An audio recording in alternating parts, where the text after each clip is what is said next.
We are back live. It's your Bolo Punch Boxing Hour brought to you by George Roki Insurance.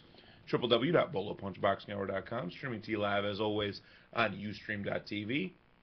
I'm Chris Guzman, your host, Emil Soto-Babinski-Kegemine, and we've got Timmy the producer Patterson over there at the control center. Timmy, how can our listeners get in touch with us tonight? Hit us up on the hotline, 219-743-9743. Yahoo Instant Messenger is up and running. Keyword Bolo Punch Boxing Hour.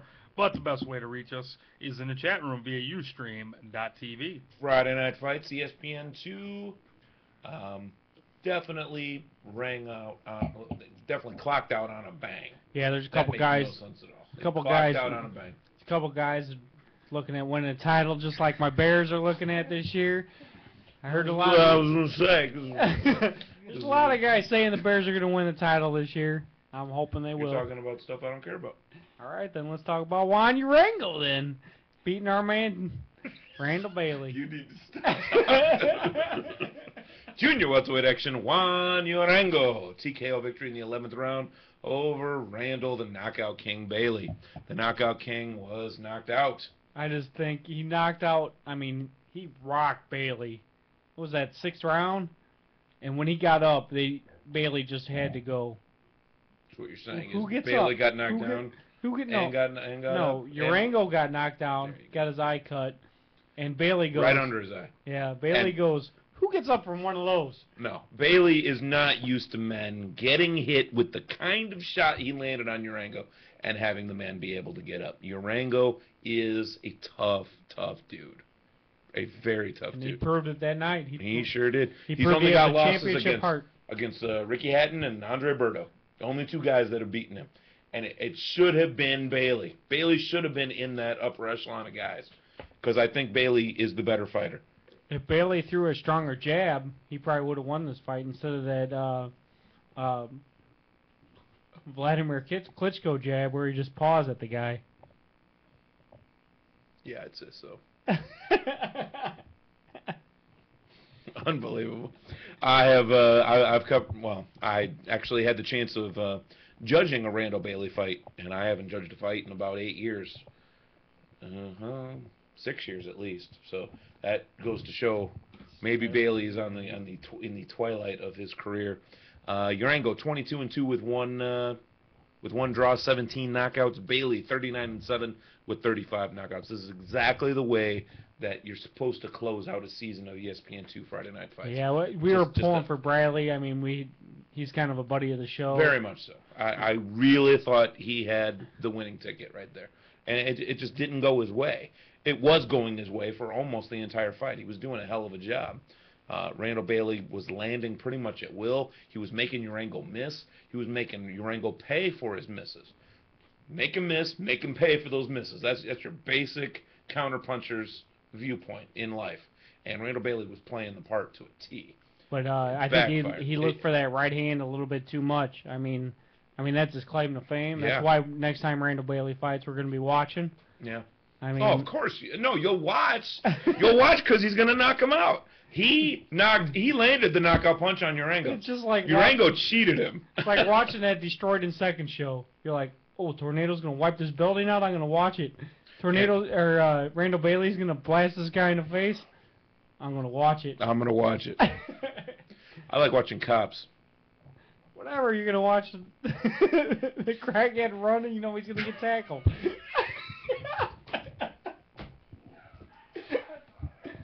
I do apologize for everything that Aim was saying tonight. He's very excited. He's drinking the champagne. I had a sip, and I cannot drink that anymore. Sipping the bubbly.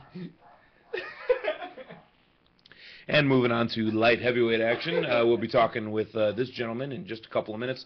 Tavoris Cloud of Tallahassee, Florida, win in the 12th round over Clinton Woods. It was a unanimous decision with a gap of 4 rounds, 116 to 112 on all 3 judges' scorecards. Interesting there. Wins a vacant light heavyweight championship of the world. I thought it was much bigger gap than 4 rounds. You alluded to that as well. Yeah, I thought he won maybe 1 round and that was it. Maybe Clinton Woods won 1 round. Yeah, that's what I mean. Yeah. 20-0 with 18 knockouts is Tavoris Cloud. Clinton Woods moves on down to 42-5-1.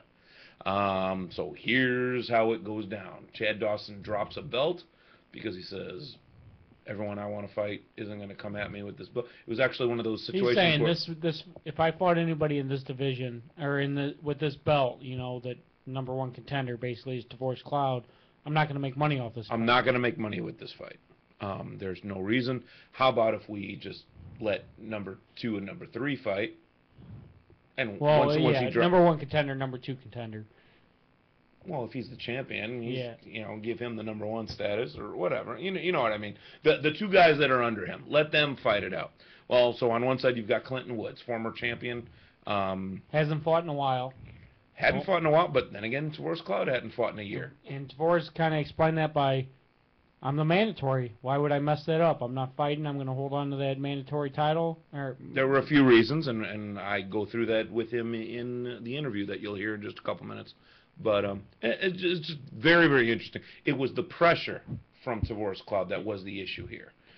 He threw 1,000 shots within close these to 1,200 shots, a little bit less than 100 shots a round. He averaged roughly 100 shots every single round, and was able to make Clinton Woods back up. That's one thing Clinton Woods is not known for. He does not take backward steps. He right around round 8 when he started really laying. I mean, Tavoris was landing the left hook all night, upstairs and downstairs. And one thing we talk about, and you'll be able to hear that in a little second. People really want to pigeonhole Tavoris as a right-handed fighter, and he wanted to show everyone, and he intentionally threw that left hook more times than he says he ever has before. I worry about him though, telegraphing that one punch where he dropped. Well, it was his right hand. How he drops that shoulder, like Teddy Atlas was pointing out. I'm worried that another fighter might pick up on that. Well, when you're throwing 100 punches around, just dropping your shoulder might not. I mean, it doesn't appear as easily as it sounds. Yeah, I mean, one thing that ESPN wants to talk about mostly is how many punches he missed, because he threw so many shots that ended up being blocked or missed completely.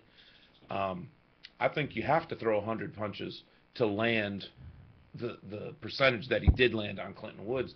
That's just a testament to how good Clinton Woods is. That this is not a slouch. This is a man who every time he comes to the United States, he loses. Okay, what did he lose 20 times, 15 times? No, he's only lost twice over here. So yeah, that really means something. Roy Jones and Antonio Tarver. Yeah, easily the 2 greatest light heavies the in the two biggest chumps in the light heavyweight division. Chumps. They ain't nothing. Ain't nothing. If you talk to Tavoris Cloud, he might think that. He might think that I could beat either one of these 2 guys. But I mean, he looked pretty good in this fight. He looked like a couple times he looked like he almost had Clinton Woods out actually. Yeah, well, I thought it was great that the way they were talking about, because I didn't know a whole lot about Clinton Woods, I'll be honest. I mean, I saw him fight Tarver, I saw him fight a couple other fighters. He proved he had a good chin. He definitely's got a good chin.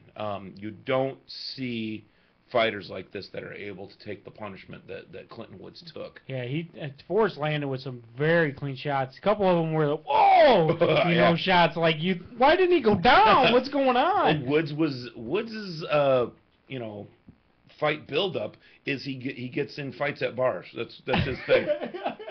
That's his thing. Awesome. I know. That's his thing. He goes and gets drunk and then starts mopping off. Slapping somebody around. Yeah. So I mean, that's how he works out, and gotta love him. I want 10 more Clinton Woods type fighters. Clinton Woods, Ricky Hatton, they just balloon up to 275 between fights, and then they whittle themselves down, and then both those guys got beat. So that's the way that works. Did you see? Earlier, like last week, they had Ricky Hatton welcoming Muhammad Ali into England. Did you see how fat Ricky Hatton was? I did not see that. He looked like just a pillow. He looked like you. He looked... Let's go ahead and take a break. We'll be right back with my exclusive interview with the new light heavyweight champion of the world, Tavoris Cloud. We'll be right back at you. Family, serving Indiana families for over 80 years, is a member of both independent